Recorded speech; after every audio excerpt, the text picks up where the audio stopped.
Welcome to RN Reddy IT school. ఈరోజు మనతో పాటు job guarantee programme student Kondalarao ఉన్నాడు. So hello, hi Kondal. Yeah, so just నీ గురించి ఇంట్రడ్యూస్ చేసుకో సింపుల్గా. మీరు ఏం చదివారు, ఎప్పుడు పాస్ అయ్యారు, and from which place you are? నా పేరు కొండలరావు సార్. నేను విశాఖపట్నంలోని ఒక వలసంపేట అనే చిన్న గ్రామం అది. 2019లో డిగ్రీ పూర్తి చేశాను బీఎస్సీ కెమిస్ట్రీలో. బీఎస్సీ కెమిస్ట్రీయా? Chemistry sir. ఓకే, ఏమేమి optional subjects? Maths, physics, chemistry sir. Okay, maths, physics, chemistry. Computers లేదు? కంప్యూటర్స్ లేదు సార్. బీఎస్సీ ఎంపీసీ అనొచ్చా? ఎంపీసీ. ఓకే, అక్కడేనా? అక్కడే సార్, మా దగ్గరలోనే ఒక నర్సీపట్నం అనే టౌన్లో. ఇప్పుడు లైక్ నీకు స్కూలింగ్, ఇంటర్మీడియట్ అంతా ఇంగ్లీష్ మీడియమా, తెలుగు మీడియమా? నాది ఇంటర్మీడియట్ వరకు Telugu medium sir. Degree English medium. Okay, so degree అయిపోయింది 19లో. మరి 19 నుంచి 24, మా దగ్గర 24లో జాయిన్ అయినావు. So around how many months మా జర్నీలో ఉన్నావు నువ్వు ఇక్కడ ఇన్స్టిట్యూట్లో? ఒక 11 months ఉన్నావు కదా. సో ఆ పీరియడ్ ఉంది కదా, ఎక్కడ అంటే ఏం చేసావు అంతకుముందు సార్? డిగ్రీ అయినాక మొన్నటి వరకు? డిగ్రీ అయిన తర్వాత నేను ఒక ఫార్మాసిటికల్ ఒక ల్యాబొరేటరీలో వర్క్ చేశాను సార్. ఒక 3.5 years. ఫార్మసీలో. ఓకే, అక్కడ వర్క్ చేసి ఫస్ట్ కంపెనీ పేరు? డాక్టర్ రెడ్డిస్ అనే ఒక ఎంఎన్సీ కంపెనీలో వర్క్ చేశాను సార్. ఓకే, అక్కడ ఎంత ప్యాకేజు? అక్కడ ఫ్రెషర్గా నేను 1.7 జాయిన్ అయ్యాను స్టార్టింగ్లో. ఓకే, తర్వాత లాస్ట్ ఎగ్జిట్ అయ్యేటప్పటికి? తర్వాత ఆ కంపెనీ నుంచి హై కోస్ట్ మీడియాగా కంపెనీ చేంజ్ అయ్యేటప్పుడు నాది 2.8 ప్యాకేజ్ ఉంది సార్. ఓకే, తర్వాత సాయి లైఫ్ సైన్స్ అనే వేరే ఒక ల్యాబ్లో జాయిన్ అయ్యాను.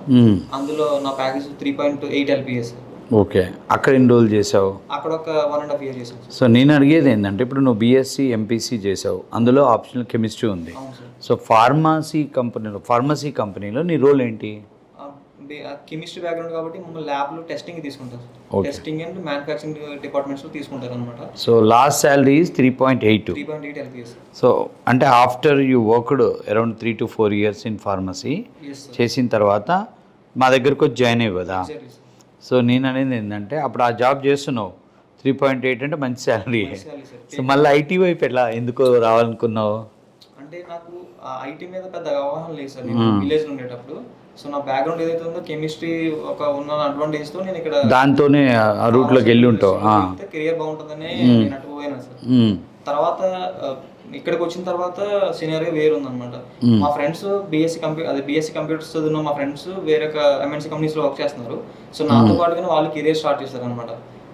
నేను 3.5 years తర్వాత నా ప్యాకేజ్ ఎంత ఉందో వాళ్ళ ప్యాకేజ్ ఎర్నింగ్ డబుల్ ఉందన్నమాట. So when compare to my life style, వాళ్ళ లైఫ్ స్టైల్ కొంచెం డిఫరెంట్గా ఉంది. ఆటోమేటిక్గా ఉంటుంది.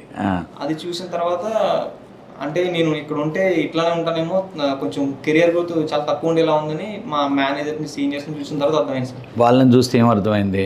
వాళ్ళ శాలరీస్ కానీ, అంటే ఎక్స్పీరియన్స్ అయితే పెరుగుతుంది కానీ శాలరీస్ అయితే పెద్దగా లేవు సార్ వాళ్ళకి. ఓకే, వాళ్ళది ఒక 7-8 years ఎక్స్పీరియన్స్లో ఎంతవరకు వెళ్ళారు? ఆ 7-8 years ఎక్స్పీరియన్స్ ఉన్న వాళ్ళు 5.5-6 lakhs దగ్గరలోనే ఉన్నారు. అంటే 50-60 వేలు. ఇది ఆడియన్స్ అర్థం చేసుకోవాల్సింది. ఇది చాలామందికి ఇది ఇంపార్టెంట్. నాట్ ఓన్లీ కొండలరావు, అంటే డిస్కషన్ వచ్చింది కాబట్టి చెప్తున్నాను. ఒక 20,000తో స్టార్ట్ అయిన job, IT job, bank job, pharma job, marketing job, ఆర్ఎల్స్ ఏ జాబ్ అయినా కానీ ఒక 20,000 శాలరీతో స్టార్ట్ అయితే ఒక 5-6 సంవత్సరాలలో 20,000 శాలరీ తీసుకునే ఐటీ ఎంప్లాయీ విల్ టచ్ ఈజీగా 1,50,000-2 లక్షలు పర్ మంత్ శాలరీ ఉంటే 1,00,000 నుంచి 1,50,000 అయినా ఉంటుంది. బట్ అదే ఫార్మా ఆర్ మార్కెటింగ్ ఆర్ వేరే బ్యాంక్ జాబ్ వాళ్ళది 50,000 to 60,000. అంటే శాలరీ గ్రోత్ వేరియన్స్ అనేది చాలా డిఫరెన్స్ ఉంటుంది. అది మనకి అనుభవంతోనే తెలుస్తుంది, ముందు ఎవరికి అర్థం కాదు ఇవన్నీ చెప్తుంటే. సో ఎక్స్పీరియన్స్ అయినప్పుడు ఆటోమేటిక్గా నీతో పాటు ఐటీ వైపు వెళ్ళిన వాళ్ళ శాలరీస్ ఎక్కడో ₹1,00,000కి వెళ్ళేసరికి మనం ఆ 50,000 60,000లోనే ఉంటాము.